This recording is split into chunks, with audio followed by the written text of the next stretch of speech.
Hey everybody, it's Renee here, and I'm bringing you a fast video to show you how to stamp using distress crayons. In doing stamping with distress crayons, I have a whole bunch of different distress crayons that we can use, and I'm going to show you the stamp that we're using. It's backwards right now, but it's a Jane Austen stamp, and this is Lorna Taylor from TaylorMade Journals. It's her stamp, and I'm going to put that now onto my stamp platform. Stamp platforms are not available to purchase anymore in Canada, and from what I've understood, not even in North America, but you can buy them overseas. So that is an option for you. There are Misty's, I believe, still available, and other companies make platforms as well for stamping. This one is the Tim Holtz, and apparently you can't get them anymore, but it is a good one. So anyways, we're going to line that up like so, put our papers on, and our magnets and our stamp, and that will go like that. Alright, so first thing I'm going to do is find our colors. So I've pulled out a few different colors that we could maybe use. Fossilized Amber, Jack-o'-lantern, Festive Berries, Candied Apple, Vintage Photo, and Tarnished Brass. And with all of these used to be able they used to be able to purchase these individually, and now you have to purchase them by the package. So you might find the odd company that or store that has them individually, but it's not very common anymore. So I'm going to, this isn't what I typically use, but I have a lid, and I've got my paintbrush, and I've got some water on it. I'm going to start with our lightest color, and that is the Fossilized Amber. I'm just going to put a little bit on our lid. Normally I use an actual palette or my crafting mat, but I'm using that for something else right now. So I'm going to make do with this. So you get that wet. And I'm just going to move this down. Hopefully you can still see this in view. I'm going to put this on our stamp.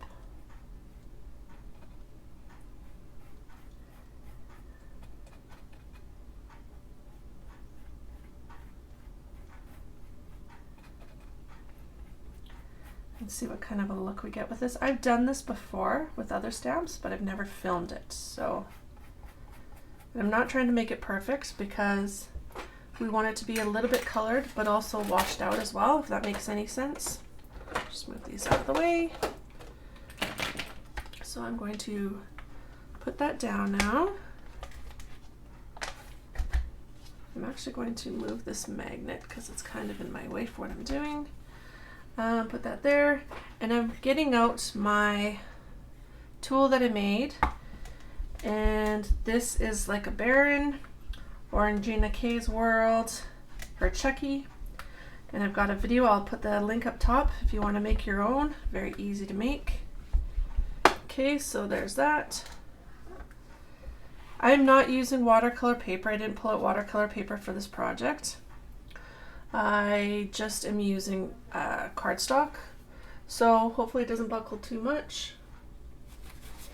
But typically I would normally use watercolor paper. Okay, so that. Now I'm going to pick another color, and this time I'm going to use the Festive Berries. So I'm going to put that down on our jar lid, and grab our paintbrush again, get a little bit of water, and do the same effect. So I'm going to move this over. Hopefully it's in view. Grab a little bit more water. And it's okay if it washes out a little bit. I really should have used watercolor paper, but this is just to give you kind of an idea of what this will look like. So this isn't completely dried, but that's okay for the effect I'm going for.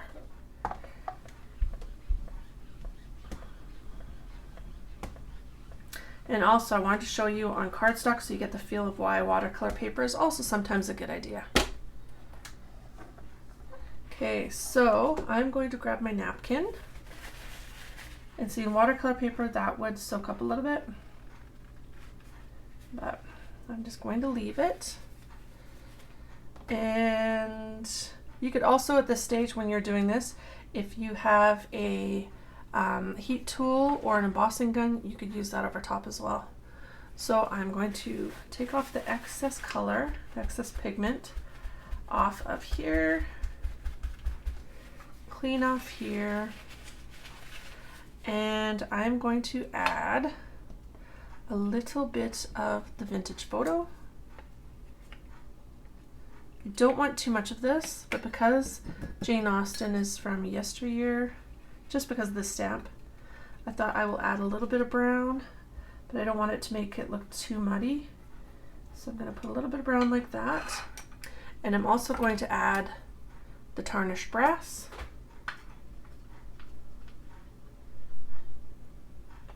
So put that in our lid. I don't know how much of this is going to show up, to be totally honest, because the brown might be overpowering compared, but we'll see. You might get a little bit of glimmer to it. Okay, so we're gonna put that over top now. And let's see what we have. Hopefully it's not a total mess. So now I'm going to take my heat tool and dry that. So I did dry that. There's a little bit of glimmer into that, and I will show you once we're completely done. So our next thing we're going to do is add our Archival Ink in jet black. We're going to put that over top of our stamped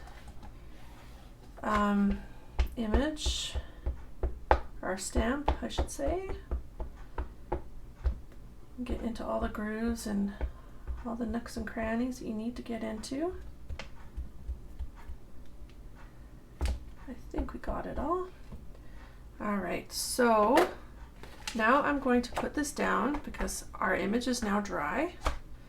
Grab our tool again.